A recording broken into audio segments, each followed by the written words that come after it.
Hi everybody, I will tell you something about my research right now. In most recent years I became interested in artists who travel.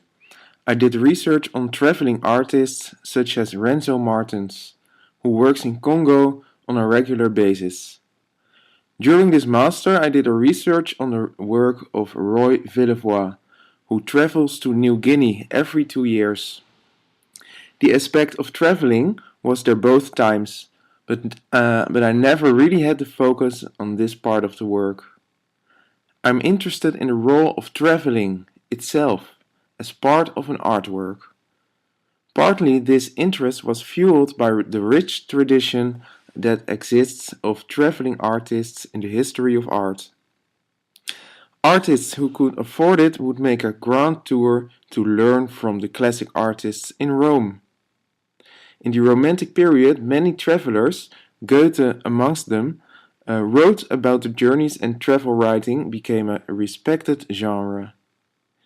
In later years, one can think of Paul Gauguin, who went to Tahiti to find inspiration in a more primitive, thus more authentic culture. Although the world has changed dramatically since then, the romantic legacy in artists traveling still exists today. The globalization of art has become a significant topic nowadays. The world we live in has been mapped to detail by explorers and scientists. It seems Earth has very few secrets left for us to discover. Also, our relationships with other cultures and countries have changed. Think, for example, of the emancipation of former colonies. The ways contemporary art relates to the Romantic legacy interests me.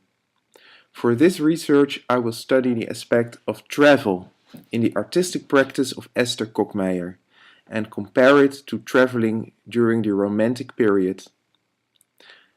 With this research I aim to prove a possible perspective on the aspect of travel in the work of Esther Kokmeijer. By placing it in a historical context, I try to unveil possible layers of meaning in her work. Wilfried van Damme explains how many questions exist the academic world has to deal with these days. A main question is how academics should deal with the process of globalization. My research is an attempt to open up new perspectives on the aspect of travel in contemporary art in a broader sense, which could be employed by other scholars.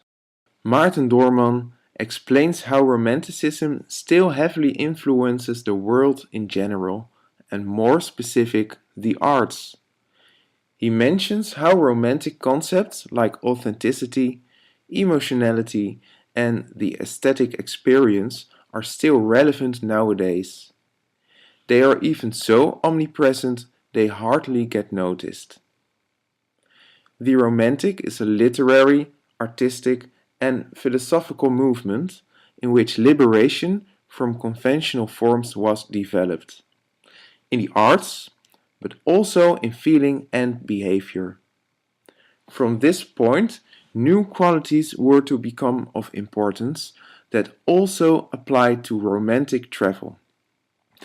Authenticity, the picturesque, emphasis on nature, to escape from authority, aesthetic experience, and personal emotions. After the Romantic period, travel writing as a genre decreases in popularity, while mass tourism increases. Dean McCannell was a pioneer in tourism studies. He describes the tourist as the best model available for modern men in general. Alex L. Milsom explains how the foundation of a contemporary view on traveling and tourism was laid during the Romantic period. Milsom mentions the importance of James Buzzard, who writes extensively on anti-tourism as a reaction to mass tourism. The anti-tourist is often in search of the authentic and should have the feeling to have stumbled off the beaten track. Elizabeth Bowles links the importance of the Romantic period to post-colonialism. Her view on Romanticism could put our motives to explore and our relation to other places and cultures in a new light. In accordance with the academics mentioned above, John Ziolkowski endorses the importance to get away from the known. He describes a brief history of what it means to get lost. Since the growth of mass tourism in the 19th century, it has become harder to find unmarked places. Years after Goethe's attempts to get lost, Barth got lost in the complete otherness of Japanese culture and wrote a type of neo-romantic travelogue, explains Ziolkowski. He calls it neo-romantic because he managed to get lost again, where travelers since modernism, influenced by Freud's Das Unheimliche, could only find themselves repeating in circles to experience the familiar. Today, still, there is a great desire to map the unmapped. Trevor Paglen argues a cartographic renaissance is taking place in arts. Legions of cultural producers have been exercising the power to map. Also, cultural institutions are eager to exhibit every variety of creative cartography. Kockmeyer makes use of maps in her work and is interested in the meaning of travel in our society. She has a fascination for planet Earth and tries to depict her in a poetic way. In her journeys, she tries to find expression and questions the origins of nature by mapping the intersections between man-made and natural forms. Aaron Allison discusses the great still existing influence of Romanticism on ecology since the 19th century, and thereby on our view on what nature is and should be. Studying Kockmeyer's work and the journeys she makes, I cannot ignore the notable presence of qualities that were also sought after in romantic traveling. Her absolute need to explore new lands, learn about different cultures, and her attitude towards nature will be the themes dealt with in this research. My research question is, how does the notion of travel in the artistic practice of Esther Kockmeyer relate to the notion of travel in the Romantic period? The sub-questions are: which qualities were sought after in a journey during the Romantic period? In this sub-question, concepts that were important for Romantic travel will be defined. Sub-question 2. How do travels in Esther Kockmeyer's artistic practice relate to the Romantic notion of nature? The second sub-question deals with how travel in Kockmeyer's work relates to the Romantic notion of nature. Sub-question 3. How do the travels in Esther Kockmeyer's artistic practice relate to the Romantic notion of exploration? Here, Kockmeyer's work romantic notion of exploring. 4. How do the travels in Esther Kockmeyer's art relate to the romantic notion of the other? The final sub-question deals with Kockmeyer's work in relation to the romantic notion of the other. For this, I will employ sources dealing with exoticism and post-colonialism. By scrutinizing the work of Kockmeyer and view it through a romantic lens, I expect to see it in a new manner. Although she is and should be seen as a contemporary artist, I expect that applying this specific approach will shed new light on her work. This could unveil historical layers of meaning that might not be intended, but are present. This paper should demonstrate how Romanticism is still relevant for contemporary society and therefore a plausible approach in studying contemporary art.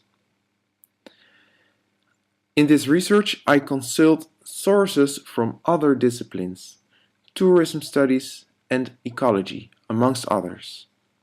At the same time, this research is an attempt to open up new perspectives on the aspect of travel in contemporary art in a broader sense. Employing this method, I expect to demonstrate how useful this can be for academics and add something valuable to the field of world art studies. Finally, this research started with my subjective feelings and reactions to the work of Kokmeijer. This research should therefore form a well-substantiated explanation of where this reaction comes from. I want to give plausible arguments to this subjectivity. It also plays a prominent role in the chosen themes for each sub-question. The idea of the authentic will form a running thread through all of this research. To get a view on the important subjects in Kokmeijer's work, I will make a visual and conceptual survey of her work and her way of working. Doing that, I will not concentrate on one certain work, because I'm mostly interested in the way the artist works and represents main themes in her work. These are to be found in many of her works, but certain works will probably be better suited examples than others. Main themes in her artistic practice will be compared to the romantic theorization of these themes. The second sub-question deals with how travel in Kokmeijer's work relates to the romantic notion of nature. For this, I will consult sources that deal with nature-related subjects, like the picturesque and aesthetic landscape. Sub-question 3 aims to compare her work to the romantic notion of exploring. Literature on themes like wanderlust, getting lost, and mapping will be consulted. The final sub-question deals with Kokmeijer's work in relation to the romantic notion of the other. For this, I will rely on literary sources dealing with exoticism and post-colonialism.